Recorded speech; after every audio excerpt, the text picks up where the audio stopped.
Tänase päeva veedame veel küll Como ääres, aga õhtuks võtame teekonna ette Bezotsosse, kus näitab meile Adolfi nimeline mees kohalikku koopauurijate kogukonda.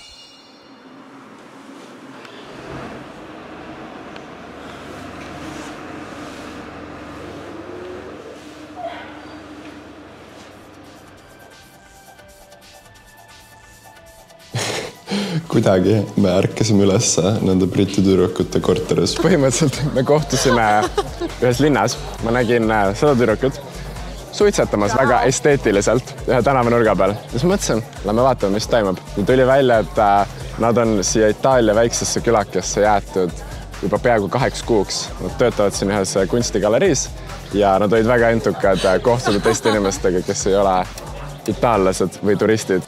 Ja me oleme väga tänulikud nende külalislahkusele, ehk siis me peaksime kuidagi selle tagasi tegema. Ja meil tuli geniaalne idee selleks. Nad töötavad ühes kunstigaleriis, kus nad lihtsalt passivad, kuna seal ei käi peaaegu mitte kedagi. Ja nad saavad sellest äkki mingi 4 euri tunnis. Ja siis me mõtlesime, et me võiksime nende tööd teha nende eest täna. Nii et me praegu ärkasime üles, see on mingi kell 9. Ja me lähme nende töö juurde, vaatame, kuidas nende tööülesanded käivad ja siis veedame päeva seal galeriis, et nad saaksid puhata ja kuhugi randa minna umbes. Kusto on tagasi. Ei, me ei taha rohkem Kustot. Well, job number 1 is opening up so that people can walk past our gallery and not come in. Rose and I basically sit by the desk a lot. I sit here, Rose sits in the other room. Rose's job is to turn the video on and off. And my job is to sit here, explain to people who are not English that I don't speak Italian. And then we flog them postcards, which are kind of popular. The postcards people because it's very, I don't know, it's like a good little memento for the lake. What else is there? There's not much else to the job. It's a very quiet, calm job.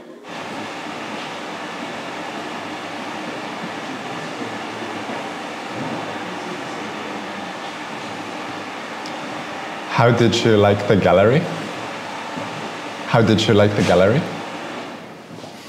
Bene. If you want to, you can write something here. Okay. That's it, ciao. Ciao. Ciao.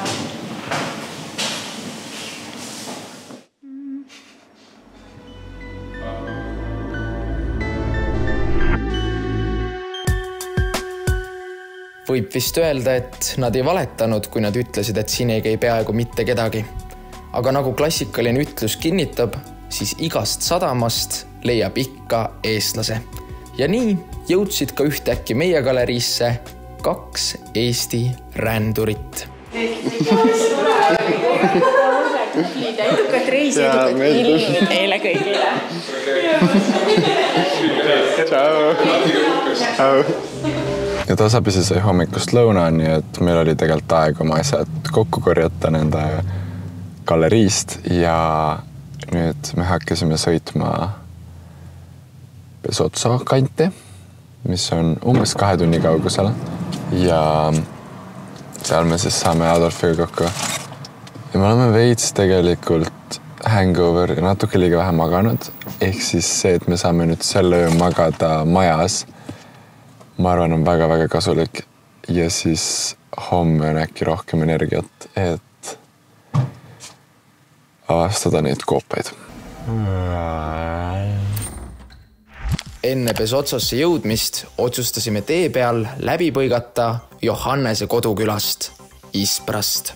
Sõidame hetkel minu koduküla tänavatel Ispras. Ma elasin siin, kui ma olin 2–6 aastane. Mu isa tegi teadust siin ja ma siis käisin siin lasteaias ja põhimõtteliselt me elasime kuskil siin, aga ma ei ole siin ammu käinud, ehk siis vaatame, kas ma üldse leian selle praegu niimoodi ilma Mapsita ülesse. Et kui on sügis, siis siin on kastanite söömisteod ja tõesti, see on minu just kõige lahedamad asja. Ja ütlesime kohale, lähme õue, ma näitan teile seda maja korraks. Täiega tunne, et siin oli rohkem puid vanasti.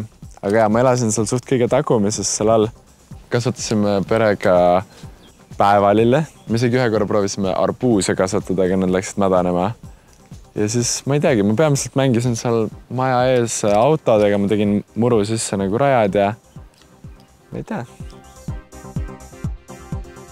Kuidas ma Adolfit tean, on see, et ta on tegelikult üldse kogu see põhjus, miks me perega elasime Itaalias.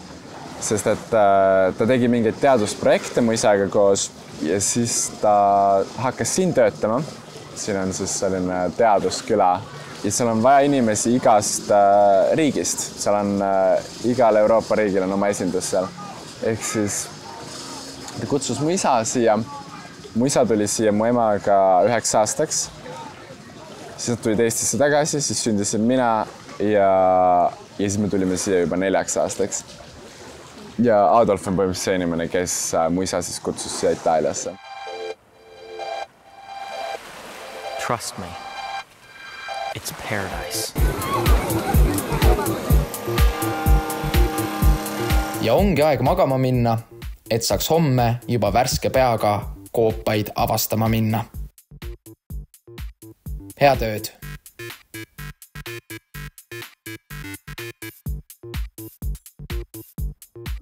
Hommikul sõitsime tunni võrra põhja poole ning panime varustuse valmis. Enne koobastesse sisenemist uurisime Adolfilt ja Ovelt, et mis meid ees ootab ja kuidas koobastega tegelemine neid muutnud on. In this case, this is not, in this sense, not a dangerous cave, and there are no pits where you could fall down. So there are no ropes and these things what you normally would have, where you would have safety equipment like a harness and full devices for rappelling up and down. This we don't have here, so therefore this is a simplified safety.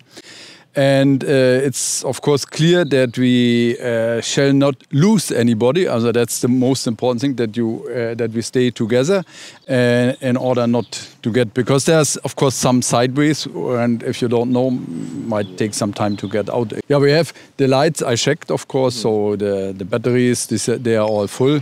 Siin on Liumägi nüüd, mis läheb 2 kivi vahelt läbi. See on päris huvitav.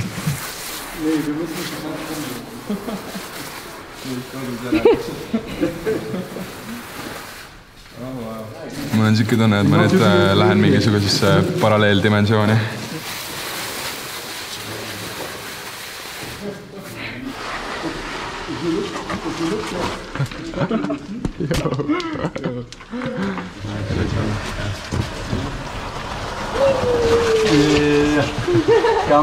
Coming. Töötab? Mina olen Ove ja üldse Itaaliasse sattusin ma seoses sellega, et ma olen siin meremodelleerimisega tegelen.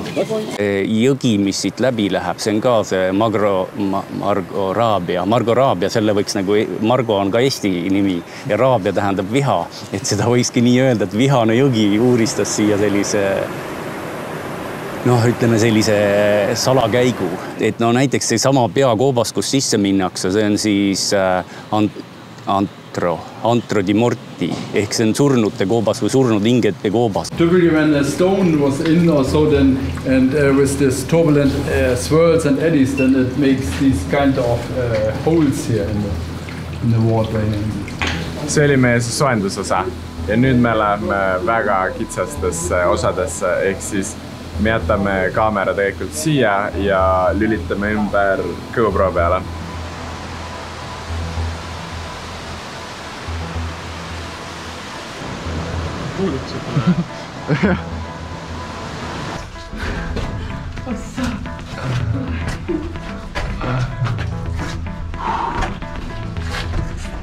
have been fascinated by this strange underground world. Also we knew other touristic caves, but of course these caves, especially at Campo di Fiori, are very different, and they are actually very difficult usually compared to other because they are relatively young, so narrow stretches and no big stalactites, stalagmites, and these things. It's not in this sense not beauty, but interesting from other parts.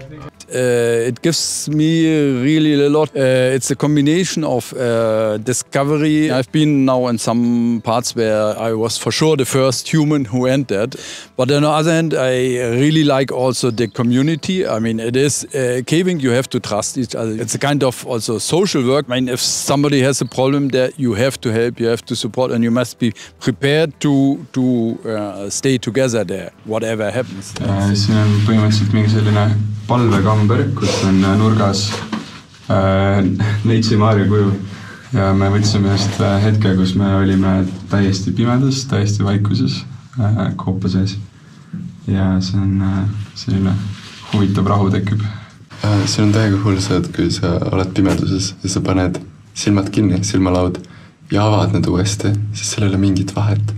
Ja see on kõige imelikum tunne üldse, sest et sa teed mingi liigutuse, mis tavaliselt toob valguse su ette ja mitte midagi ei muutu. Ja sa vaatad silmadega ringi ja ka mitte midagi ei muutu. Sa tunned, et sa lähed nagu hulluks vaikselt. Sa rääkisid enne, et see alguses tundus nagu rohkem spordi moodi, aga et nüüd see on muutunud ka rohkem. Jaa, alguses oligi, kui ma kursusele tulin ja siis mul tundus, et see on ütelda see eriüksuse treening.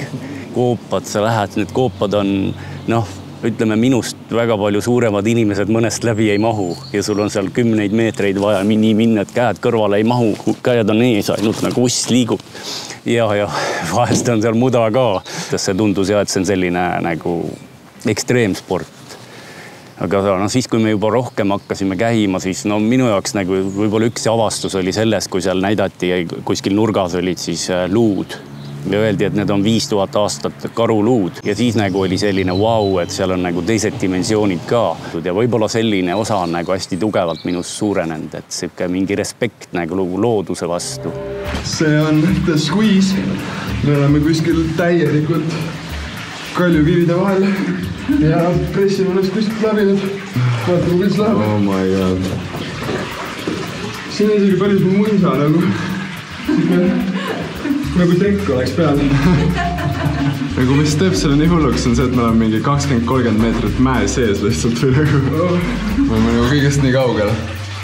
Siin üles lähevad mingid teed ja siit lähevad alla mingid teed.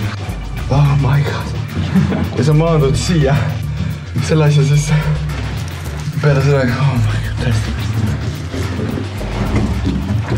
Kui palju on koobaste kaardistamisel inimeste rolli praegu? Et kas meil on tänapäeval lastakse läbi mingeid kiiri? Kas sa saad nagu niimoodi kaardista koopad või ikkagi peavad inimesed juba kõik jälle sisse minema?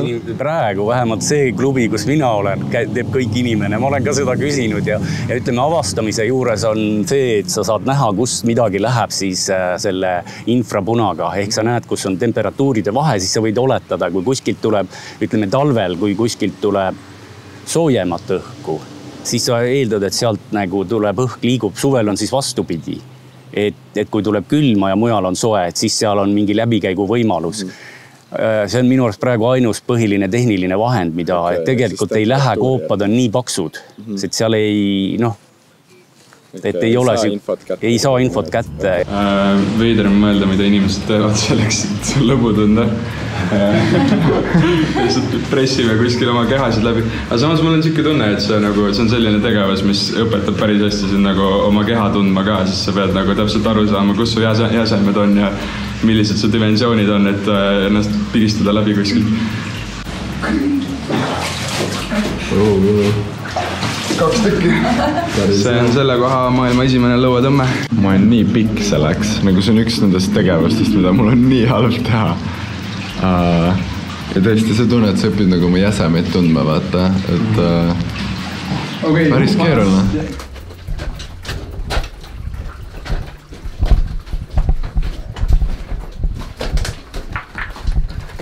Ma olen väga õnnelik sealt tegelikult välja saada. mis sest, et see on väga lahe tegevus, siis ma ei ole päris kindel, kas see on täpselt minu hobi. See on seda adrenaliini rohkem, mida vähem on inimesi, sest et meil oli praegu väga hea grupp, 5 see on väga mõnus, seal ei ole nagu ootamist, aga seal on mingi selline sotsiaalne, kogu aeg käib action. Veitsi sama tunne, kui me jõudsime vaata Via Ferrata tippu ja see oli nii palju, et su aju ei saanud täpselt aru, mis toimus. Aga kui sa oled näiteks siin Koopas 2, siis sulle jõuab rohkem kohale, kui õudne see tegelikult on, kui hirmul sa tegelikult olema peaksid. Sest et sa oled tegelikult maa sees mingi 30 meetrit väikses kitsas pilus. Ja nagu siin öeldi ka enne, seal on tamm on tegelikult kuskil üleval. Kui sellega midagi juhtuks, see lendaks õhku või keegi avaks selle kogemata, siis kogu see koobas oleks veega üle ujutatud ja me sureksin ära. Ja nagu see, et kui sul on mingid kohad, kus sa jääd veits grupist maha ja sa oled üksi seal, alles siis sa saad aru, kui absurdne see tegelikult on. Ma kogu aeg nagu mediteerisin oma põlve, fokusseerides oma põlvele, sest et nii kitsas oli, et ma kogu aeg olin nagu mingi, et ma ei taha seda hullemaks teha. Ehk siis ma nagu hästi teadlikult kuidagi oma põlve hoides roomasin niimoodi, aga see oli täiega lahe. See on tegelikult üks koht, kus ma natuke Thor igatsen, sest et tal oleks, ma arvan, nii toredalt hirmus siin olnud. Ja me tegelikult, see oli meil veits siuke nagu running joke, et me tegime nalja Thori üle, et kui me siia koobastesse jõuame, siis ta ütles, et tal on klaustrofoobia. Eks siis meil oleks ülilõbus olnud siin Thori kannatamas näha ja me täiega lootsime, et me saame oma sisu selle peale üles ehitada, et Thor on kuskil värisemas. Aga no mis sa teed? Ja, räiged probleemid, me olime kõik liiga julged. Ja ongi tehtud, me läheme nüüd peseme ennast kuskil kose all ära ja siis on see episood läbi. Aga järgmises episoodis, ehk siis juba homme, me sõidame Mont Blanc'i poole, kus me proovime ööbida kuskil mägionnis ja nad siin mu kõrval tahavad täiega mountain bike'iga sõita. Nii et let's go! Ma arvan, selleks on ka aeg nüüd. Tšau! Data backup. Laadi nüüd boksi. Sa oled tegelikult e-girl. Ma olen e-girl, ma olen täielik e-girl. Ta kogu aeg arvutis lihtsalt. Või siis vaata. Mina olen see, kes teeb data backup iga päev. Ja siis vaata mu selja taga Reelse. Texture like sun lays me down with my mind she runs throughout the night. No need to fight, never a frown. Ula peal Alpides.